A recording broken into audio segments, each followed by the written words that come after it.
Pursuant to notice, I call up the bill H.R. 2830, the Trafficking Victims Protection Reauthorization Act of 2011. H.R. 2830 to authorize appropriations for fiscal years 2012 and 2013 for the Trafficking Victims Protection Act. Without objection, the bill is considered as read and open for amendment at any point. In addition, without objection, the bipartisan amendment in nature of a substitute offered by Mr. Smith, which was previously provided to your offices and which all members have before them, is made the pending business of the committee, is considered as read, and is open for amendment at any point. I will now recognize myself for remarks on this measure, followed by my friend, the ranking member, the bill's author, Mr. Smith, and then any other members who seek recognition. As many here know, every year hundreds of thousands of people are trafficked around the world, most of them women and girls. Millions more are trapped within their own countries, forced to work in dangerous labor and sexual servitude.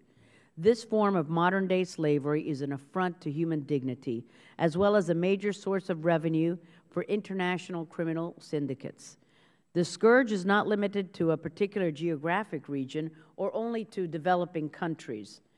Ultimately, the tragedy of human trafficking lies not in statistics, but in the individual lives, hopes, and dreams that are being crushed for a particular person in a particular place today. I am proud of the bipartisan leading role that the House and this committee have played in moving the fight against human trafficking from a non-issue to a priority of our United States government. I especially want to commend the leadership of my good friend from New Jersey, Mr. Smith, the author of the original Trafficking Victims Protection Act, which became law 11 years ago this month, who is the author of the bill before us today.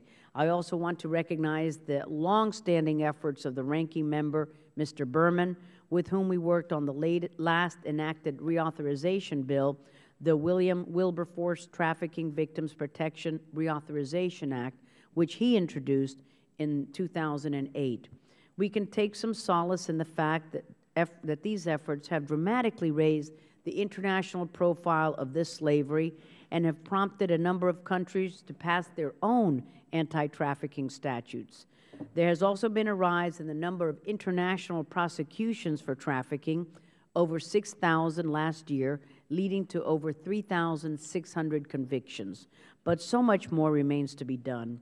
Trafficking arrests vastly outnumber prosecutions and convictions, and 22 countries have earned the dubious distinction of the worst Tier 3 status in the State Department's annual rankings, an increase of 10 countries since the last report.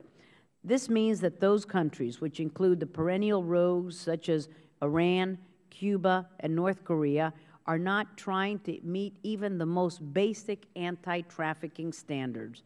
For all of these reasons, this bill, which conditions and strengthens our anti-trafficking activities in a fiscally responsible manner, is vitally important. I want to thank Mr. Smith, Mr. Berman, and all of those involved with this bipartisan effort. I support Mr. Smith's amendment in the nature of a substitute and remain committed to moving his bill, H.R. 2830, forward.